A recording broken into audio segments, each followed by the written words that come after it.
Okay, welcome my spades in the chat. Always remember, like, comment, and subscribe. So today's video, I asked for a Q&A on my Instagram. That's ace_QK, and somebody asked how to it was worded like this, so this is not my wording, but not here.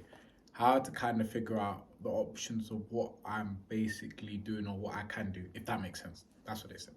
Okay, so essentially, I believe what this person is essentially asking is how to figure out what they're going on, or what they're doing, or what they can do with their life, like what are their options, or what should they do. They're basically what that is, and I'm gonna speak very bluntly. So if you're watching this is no personal attacks. You need to find direction and purpose.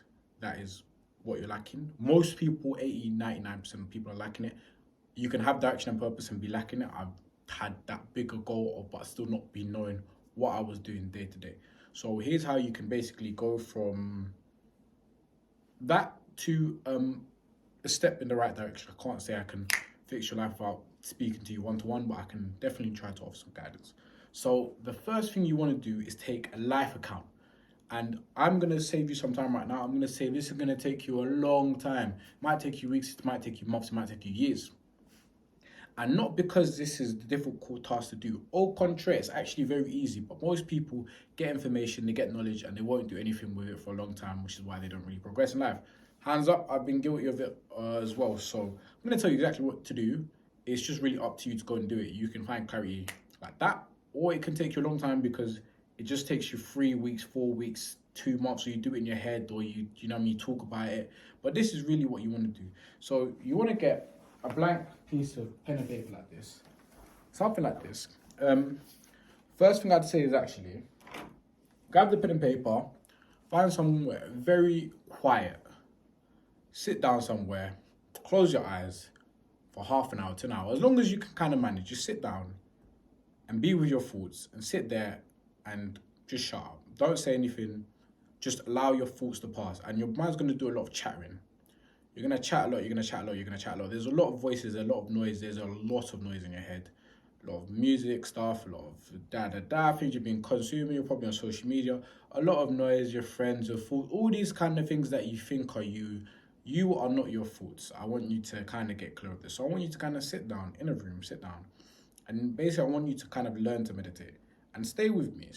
But what I want you to do, not because I want you to become a master of meditation, even though it benefits you, what I want you to kind of do is kind of spend enough time sitting down that your mind kind of goes quiet. And then if you get conscious and you observe your thoughts, you will start to go through the kind of sensation where thoughts will pop into your head.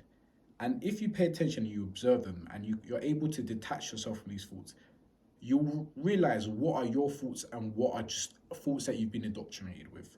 So you'll start to pay attention. You'll be like, why do I think that? Why do I feel like this way? Why do I? So I recommend you to do this for maybe, oh, sorry, are we still recording? I'll have to go through and see what that was. My battery popped up. But essentially what I want you to do is basically spend 10, 15, 20, 30 minutes meditating. Try it one time. If this is your first time doing it, your mind, you probably won't be able to be quiet and observe thoughts. So you might be so uncomfortable with your thoughts that you wake up. But essentially, just do that one time. And the reason I want you to do that is so you can just kind of see all the kind of mess of thoughts that you've got in your head. And maybe you can find the voice of your purpose of what you truly want to do. Anyway, after you do that, grab a pen and paper, and this is where you're going to do your life account. As I said, this might take you days, weeks, months because of how long you delay it for, but this is essentially what you want to do. You want to take a pen and paper and basically list out everything. List out every single thing you can do. Your assets, your strengths, your weaknesses. Just do a life account. If I was going to do it for myself, when I've done this, okay, I'm like, I don't include money because you probably don't have a lot of money. If you haven't got 10 to 100K to drop into something, you haven't really got money. Just that is what it is. But you can be like, okay, I'm charismatic, I'm confident, I can speak to a person, I've got a smartphone. Just do your there's a term for it, but it's your assets, your strengths, your weaknesses, and you can do your liabilities and like your costs, and but everything you got, write down every single thing you can think of that you own, that you possess, whether it's physical, whether it's intrinsic. Do a whole life account. And this will take maybe a couple minutes, couple hours, but as you do more things, you'll start to get into it, and it's actually a good Exercise for gratitude as well. You probably won't think to write things like your sight. You probably won't think that your taste, your touch, your ability to speak with people, your friends, your contact list, your smartphone, your laptop, your connection to the internet, all these kind of things. Basically, after doing that exercise, you'll start to realize that you're abundant and you've got a lot of opportunities. You've got unlimited opportunities. But what I want you to do after doing that large account is kind of look at your strengths. What can you do and what are you good at? So, for example, let's say we're sticking with myself.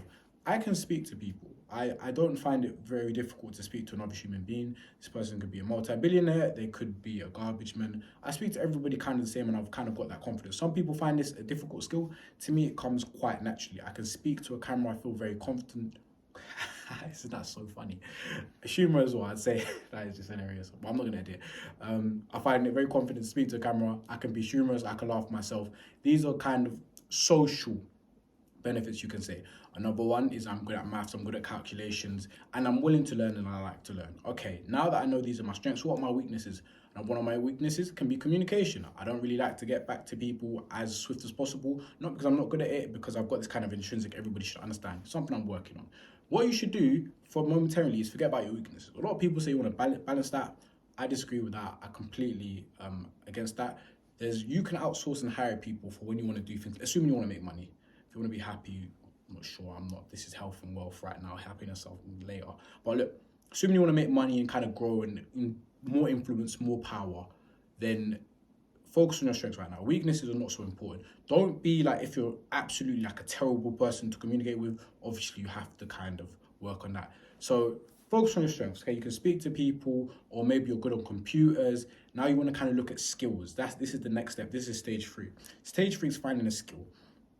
If you want to earn more money, more influence, more power, more respect from the people around you, what you want to do, and this is perfect, you're in a perfect position because you don't know anything you're doing in your life, and you may be doing a part-time job, and if it's something that's just genuinely not important, and if you stop doing it, you wouldn't care. You're in a better position than someone who got this information later on down in their life, because you can essentially, once you figure out, drop everything and start a very clean path to where you want to get to.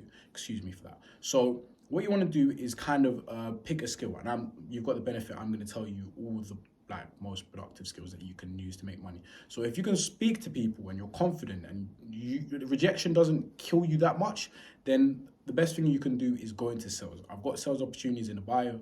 Click link below or go on Instagram and send me a spade. Next thing, if you're maybe more to do with computers, you can figure out digital marketing. Paid advertising is a very lucrative industry in this kind of thing. There's enough things on YouTube, go figure it out. Facebook, YouTube, or Instagram. What you basically want to do is learn the skill of how to gain customers for businesses. That is a skill that if you can do, you will never go poor. That is 100%. Sales as well, you will never be poor if you know how to sell. Another very important skill, if you're like writing, you're more kind of solitude, you don't really like to interact with people, you can write. Copywriting is a very, very valuable skill. If you can learn how to write sales letters or write copies for posts, very, very valuable skill. If you're into computers or design, editing is a very, very valuable tool. YouTube thumbnails, headlines, or creating YouTube videos. One of my friends told me he made a couple £1,000s just putting like a YouTube video online. There's abundant opportunities, but essentially you want to kind of go on YouTube and look for skills that you can do and pick one thing. Just shut up, pick one thing and get good at it. Spend 3 to 6 months. And even if you don't end up doing that in the long run, the fact that you focus on this skill, you can use it enough to make money. And after you find this skill, and okay, what you can also do if you've got hobbies, if you're cooking, you're a chef, you learn how to play the piano, music, there's a bunch of things. Just find one skill and double down on it. This video is about to end, so I'm gonna bring it home. Find one skill, get really, really good at it, and really, really good at it. Work for free, go to gigs for free. If you're an artist, this is music, if a chef, cook for free, do sales for free, write sales letters for free, write emails for free, whatever. Get some testimonials, get some feedback from the market, real market. You have to work for people who actually have money, businesses, interest. Do that for free, get some results, and then once you do that, you should have enough experience and testimonials to double down and get paid for your skills. There's enough stuff on the internet, YouTube for free. There's very good books to read. If you need books to read, message me, but I should be uploading a vast full of stuff. So that should be 10 minutes on how to kind of fix your life and find direction. If you need more stuff, do let me know. But let's summarize. Meditate, see what's on your mind, clear your thoughts, do your assets, look at your strengths, find a skill, work for free, monetize it.